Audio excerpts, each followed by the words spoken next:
नमस्कार दोस्तों, आज हम जानेंगे इतिहास के 5 सबसे बड़े एम्पायर्स और उनके महान राजाओं के बारे में।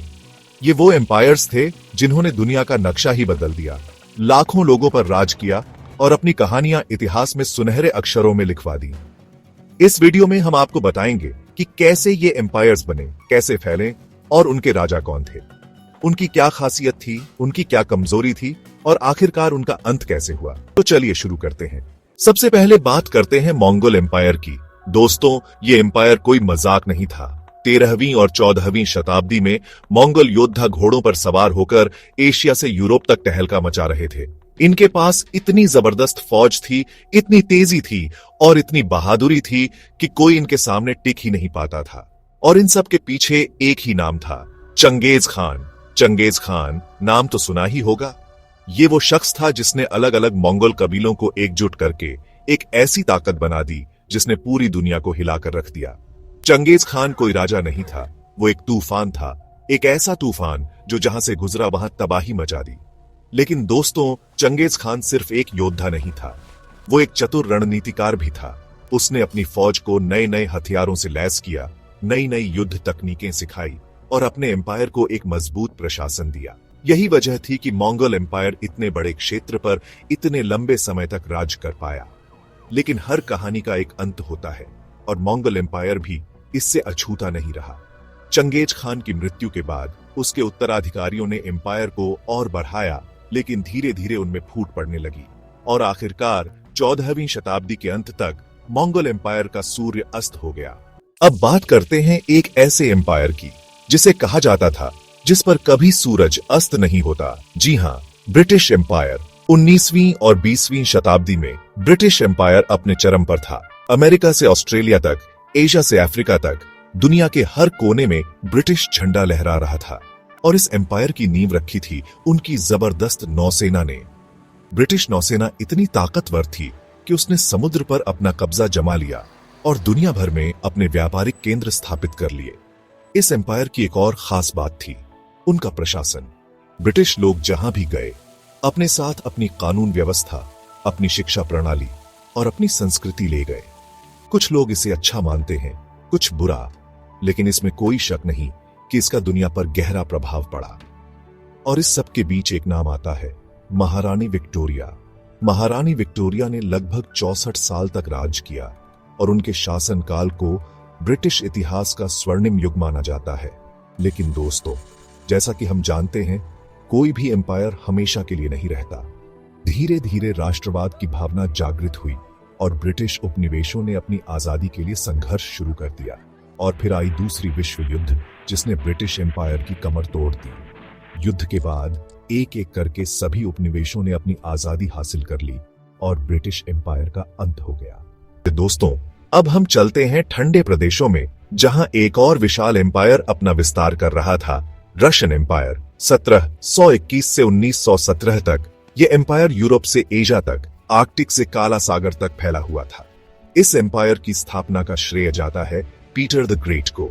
पीटर द ग्रेट एक महान शासक थे जिन्होंने रशिया को एक पिछड़े देश से निकालकर एक ताकतवर यूरोपियन शक्ति बना दिया। उन्होंने न सिर्फ रशिया की सीमाओं का विस्तार किया, बल्कि शिक्षा, कला और संस्कृति को भी बढ़ावा दिया। रशियन एम्पायर की एक खास बात थी इसकी विविधता। इस एम्पायर में सैकड़ों जातियां, धर्म और संस्कृतियां थीं जो एक ही झंडे के नीचे रहती थीं। लेकिन यह विविधता ही बाद में इसकी कमजोरी भी बन गई। 19वीं शताब्दी के अंत तक रशियन एम्पायर में असंतोष बढ़ने लगा। गरीबी, भ्रष्टाचार और राष्ट्रवाद ने लोगों को जार के खिलाफ कर दिया। और फिर आई पहली विश्व युद्ध, जिसने रशियन एम्पायर की नींव हिला दी। युद्ध में लगातार हार, बढ़ती महंगाई और भोजन की कमी ने लोगों का गुस्सा और बढ़ा दिया। और आखिरकार 1917 में बोल्शेविक क्रांति हुई और रशियन एम्पायर का अंत हो गया। सुलेमान द मैग्निफिसेंट का शानदार शासन। दोस्तों, अब हम चलते हैं यूरोप और एशिया के मध्य में, जहां एक और शक्तिशाली एम्पायर अपना लोहा मनवा रहा था, ऑटोमन एम्पायर। 1299 से 1922 तक यह एम्पायर 3 महाद्वीपों में फैला हुआ था और अपनी शानदार संस्कृति, कला और स्थापत्य के लिए जाना जाता था।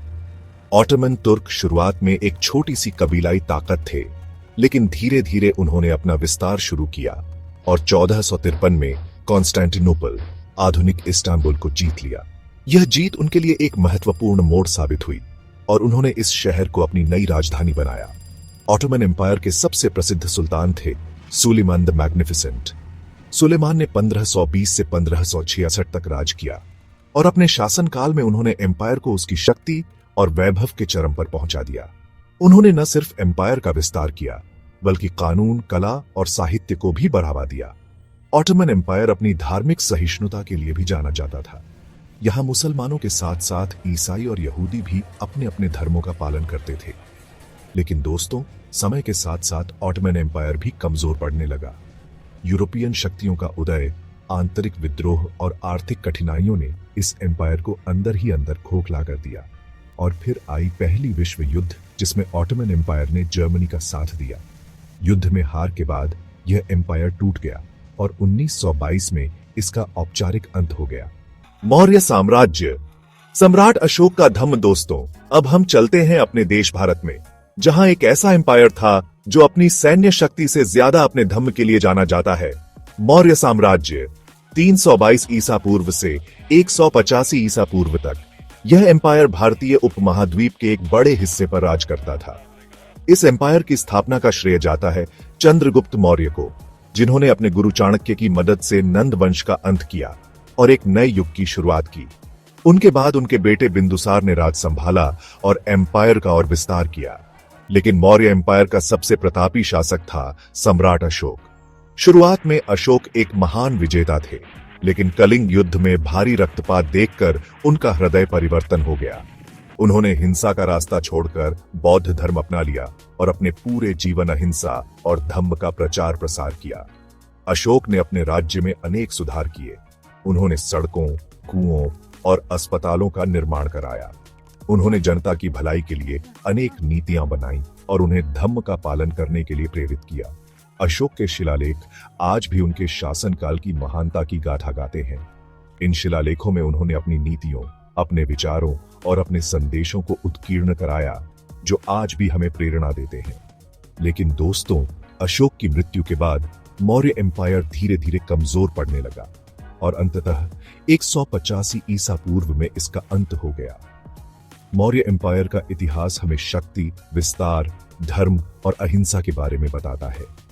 यह हमें यह भी सिखाता है कि सच्ची विजय वो नहीं होती जो युद्ध के मैदान में हासिल की जाती है, बल्कि वो होती जो हृदय परिवर्तन से हासिल की जाती है। ये थे इतिहास के 5 सबसे बड़े एम्पायर्स और उनके महान राजा। हमें उनकी शक्ति, उनके वैभव और उनकी उपलब्धियों पर गर्व है, लेकिन साथ ही हमें उनके पतन से भी सबक लेनी चाहिए। ये एम्पायर्स हमें बताते हैं कि कोई भी शक्ति स्थायी नहीं होती। जो आज शक्तिशाली है वो कल कमजोर हो सकता है। इसलिए हमें नम्र रहना चाहिए, न्याय करना चाहिए और हमेशा अच्छाई का साथ देना चाहिए। अगर आपको ये वीडियो पसंद आया हो तो लाइक और सब्सक्राइब करना ना भूलें। धन्यवाद और अगले वीडियो में फिर मिलेंगे।